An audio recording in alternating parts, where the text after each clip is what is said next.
Okay, hello, may buntag mga igsoon no. So karong buntaga so humanang gitag pamahaw no. Okay, so karon nga buntag magisgot ta bahin sa upat no. Natay upat kay sigutan isip isa ka mga song leader no. Labi na sa mga big event no. So una atong isgutan diha mga igsoon is kining gitawag og introduce your band. So ayo gininyo kalimti nga inyong i-introduce ang inyong band, inyong kauban sa music no, sa music team. No, so naa diha sa introduce your band, naa diha ang greetings. Ay gining kalimti ang pag-greeting so may buntag or may gabi iba ka diha no. Labi na kung dagkong event kasagara gabi igid na siya dayon. Dili mahimo ang isa ka music team kung wala ang drummer no. So introduce po ninyo yung drummer no. Kailangan dili mahimo ning worship night karong gabi kung wala among drummer. So like example na kung wala po ng among guitarist kung wala among lead guitarist ayaw kalimti pag-introduce ang inyong music team. So kasagara mo ginay kalimtan mga igsoon. So based ako experience sa dugay na perform pod sa stage is kasagara sa akong balikan ang high school life na ko so kapila na punta naka-present gid sa stage no. So sagara mo ginay kalimtan no.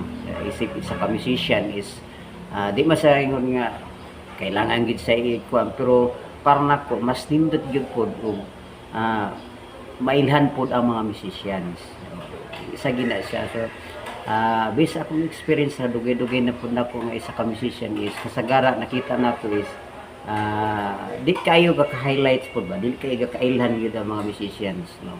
Kasagara katurag yung nag-present or katurag yung lasong lead kasagara no? Ayaw gini kalimti ang inyong musicians. Okay. Dayon ikaduha, entertain the people. Okay, nang entertain gini ang mga tao ay gini kalimti na dayon naadiha sa ikaduha kanang entertain the people is ayaw gid sigiglingi. Kung ikaw ang song leader ayaw sigiglingi sa imong mga musicians para nga dili kay ma-distract ang gatan-aw. Muna magatag ko upat lang ni siya ka kuan sani unsay ang ngayong buhaton no? Isip ka sa song leader. Una is introduce your band, dayon ikaduha is entertain the people no. Dayon ikatulo is move around. Ayaw pagpundo sa imong gitindugan. Kung mahimo pag abot sa chorus kanta ayaw diha lang ka pagpundo kung dili pakita nimo ba nga naagid kay alive gyud ka, buhi gyud ka nga ga-perform. Like for example kung worship ni kasagara man gid karon na barag na trending man sa pagkakaroon gud ang worship night is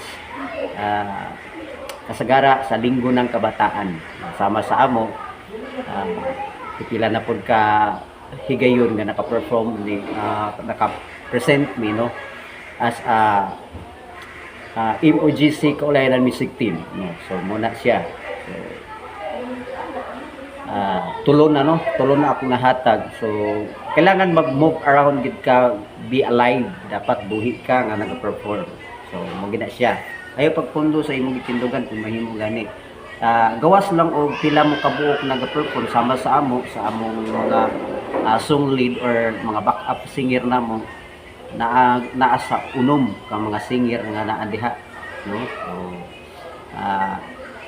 include sama ka nga Mama DC Gawahan no. Siya mo gid ang song leader namo, dayon ang uban diha Pastor Romy Tirso, siya sa mo kay kauban namo sa music team no. Dayon sa uban pa diha si Anhan Gawahan no. So Nisil Yamok. So, isa po na siya nga mga kuana mo, mga backup singer na mo na siya. So, pipila po na sila. So, makita ninyo na sila nga dili kay sila gapundo sa ilang gitindugan, dili kay sila gapuan. So mo nay isa nga nakita po nako nga oriented pod ang mga naga-perform. So isa ra gina mga igsoon nga kuan yun. Balik ko nako tong una is kailangan introduce your band kung ayaw gid ninyo kalimti, kung mahimugan ayaw kalimti ninyo kauban sa kuan kay wala ang music team, wala ang drummer, wala ang lead guitarist, wala ang guitarist or kanang rhythm, dili mahimo ang maong pan, dili mahimo ang maong event, no? Dayon ikaw pat is ang last na to yung isgutan is ayaw kalimot sa pag-question. Dapat kay question nga ikuan. Like for example, kung sa inyong nabati karon nga gabi mga igsoon ana, ang questions kailangan gid ang questions pod kay aron pod nga mas ma-entertain pa ninyo ang mga tawo manggudan na time. So muna siya mga igsoon is una introduce your band, duha is kanang one entertain the people, kanang ayuning kalimti ang pag-entertain, no? Then tulo is move around, ay pagkuan, ay pagpundo sa imong gitindugan para ma-entertain yun ang mga kan kay dili lang ang Dios ato gi pasidunggan kundi ang mga tao pud nga naa diha, mga tao pud nga naa diha, di man ta sa ingon nga robot naga-perform diha, no?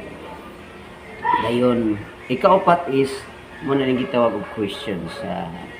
Managay kay maghatag kag pangutana, para nga dili siya maboring ang inyong pagkuan, no?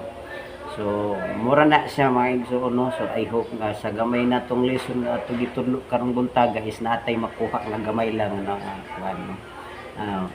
Kay lahi manggod ang mag-perform ka sa church, lahi siya kaysa mag-perform gid ka dito sa tablado o kanang kuana, like for example mga covered court baka diha or gymnasium baka diha. So lahi ra gid siya, no? So kailangan pud siya based ra pud ni sa akong observation na sa akong na experience pud sa pipila na pud kay gayon, no, na nahimong musicians. So mura gid sa mga igsoon ay gininig kalimti pud mga kuan. Okay, so mura na mga igsoon. To God be the glory and God bless us all.